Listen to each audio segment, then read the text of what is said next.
Libby sat down her coffee cup, interested. "You're offering me work?" "I'm offering you a position as the ranch's nurse," Jack said. "Good pay, comfortable quarters, and all the medical supplies you need. You'd have your own cabin near the main house, and Cookie, that's our cook, would make sure you're well fed." It sounded almost too good to be true. What would you expect in return? Jack's expression grew serious. Honest work for honest pay. Tend the men when they're hurt, help with difficult births among the livestock when needed, and maybe teach some of the hands basic first aid. Nothing more than that, and you'd expect nothing personal. Understanding dawned in Jack's eyes. "Miss Montgomery Libby, I'm not the kind of man who'd take advantage of a woman's desperate situation.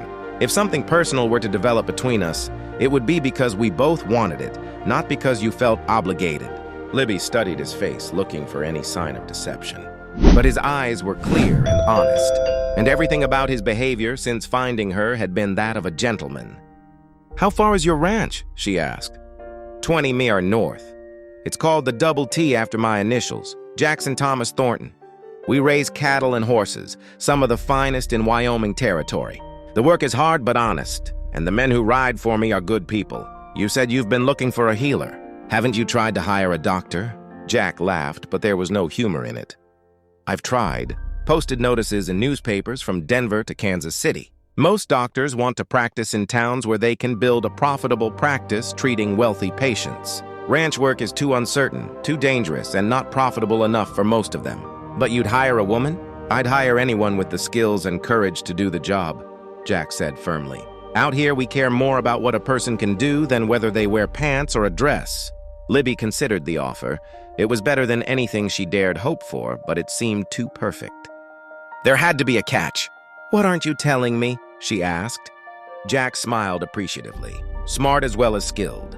"All right, here's the truth of it. The Double T is a working ranch, not a fancy estate. The winters are hard, the summers are hot, and we're 20 miles from the nearest town. You'd be the only woman on the ranch most of the time, except for Cookie's wife, Martha, who helps in the kitchen. It can be lonely. I've been lonely in cities full of people," Libby said quietly. At least ranch loneliness would be honest. "There's something else," Jack continued. "I'm not just the owner of the Double T. My family has money, quite a bit of it. My father made a fortune in shipping before the war, and I've done well with investments in addition to the ranch. Some people might say you're trying to catch yourself a wealthy husband." Libby's chin came up defiantly. "Let them say what they want. I know my own heart and intentions." "I believe you do," Jack said softly. "But I wanted you to know what you might be walking into." They sat in comfortable silence for a moment, watching the snow-covered street through the window. Finally, Libby spoke. "When would you want me to start?" Jack's face lit up with a smile that transformed his weathered features. "Does that mean you'll take the position?" "It means I'll try it," Libby said carefully. "If it doesn't work out for either of us, I'll move on with no hard feelings." "Fair enough," Jack said, standing and extending his hand. "Welcome to the Double T, Nurse Montgomery." As Libby shook his hand, she felt a spark of electricity pass between them. From the look in Jack's eyes, he felt it too. This job might be more complicated than she'd thought, but for the first time in months, she was looking forward to the future. The ride to the Double T Ranch took 3 hours through snow-covered countryside that took Libby's breath away. Jack had bought her a warm coat, riding boots, and other necessities in Cheyenne, refusing to take no for an answer when she protested the expense.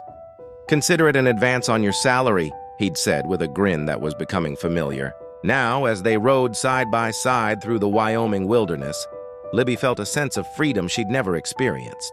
Back east, the landscape was vast and beautiful, with snow-capped mountains in the distance and endless sky overhead. Jack pointed out landmarks along the way. A creek where they watered their horses, a grove of cottonwood trees that provided shelter during summer roundups, and finally the boundary markers of the Double T. "There she is," Jack said with obvious pride as they crested a hill. Libby gasped at the sight below them. The Double T Ranch sprawled across a valley like a small town. The main house was large and well-built, constructed of logs and stone with a wide front porch. Nearby stood a bunkhouse, stables, corral, a blacksmith shop, and various other outbuildings. Smoke rose from several chimneys, and she could see men working despite the cold weather. "It's beautiful," she said honestly. "Wait until spring," Jack replied. "When the grass is green and the wild flowers are blooming, There's no prettier sight in all of Wyoming. As they rode into the ranch yard, men began emerging from various buildings to greet them. Word of Jack's mission to town had obviously spread, and they were all curious about the woman riding beside their boss. "Boys," Jack called out as he dismounted. "Salary." As if to prove his point, there was a knock at the door. Tom Bradley entered, supporting a young cowboy who was hopping on one foot. "Sorry to bother you, miss, but Billy here just got stepped on by his horse," Tom said. "Bring him into the medical room," Libby said, immediately shifting into professional mode. "Let's get that boot off and see what we're dealing with." As she examined Billy's injured foot, bruised but not broken, thankfully, Libby was aware of Jack watching from the doorway. When she looked up after bandaging the foot and giving Billy instructions for care, she found him smiling. "What?" she asked. "Nothing," he said. "Just thinking that this might work out even better than I hoped." That evening, after treating 3 more minor injuries and meeting most of the ranch hands, Libby sat in her new cabin trying to process everything that had happened. 2 days ago, she'd been freezing and penniless at a train station. Now she had a job, a home, and the respect of the men she'd be working with. And then there was Jack Thornton himself. He was nothing like the men she'd known back east. Neither the refined but weak gentlemen of society, nor the crude men who'd tried to take advantage of her vulnerability. Jack was strong but gentle, wealthy but unpretentious, and he treated her as an equal while still being protective. A soft knock at her door interrupted her thoughts. When she opened it, she found Jack standing on her porch with a steaming cup in his hands. "Thought you might like some hot chocolate before bed," he said. "Martha makes the best in Wyoming territory." "That's very thoughtful," Libby said, accepting the cup gratefully. "Would you like to come in for a few minutes?" Jack hesitated. "I don't want to compromise your reputation. I think my reputation can survive a brief conversation with my employer," Libby said with a smile. "Besides, who's going to see us way out here?" Jack entered and took a seat by the fireplace while Libby settled into the chair across from him. The hot chocolate was indeed delicious, rich, and warming. "How are you settling in?" he asked.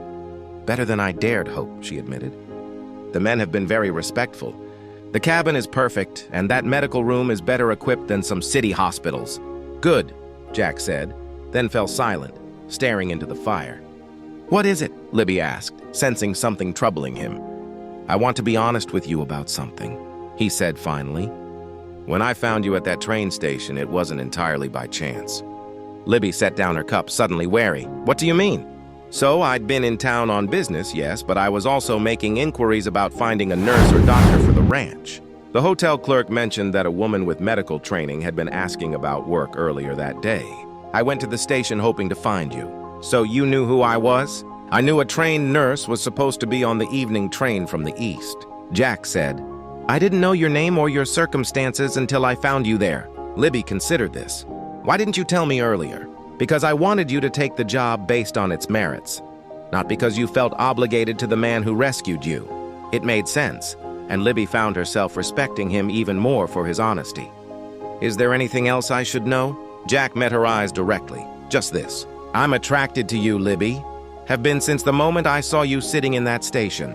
But I want you to know that your job here is secure regardless of your personal feelings toward me. I won't pressure you or make your position here dependent on anything other than your professional skills." Libby felt her heart skip a beat.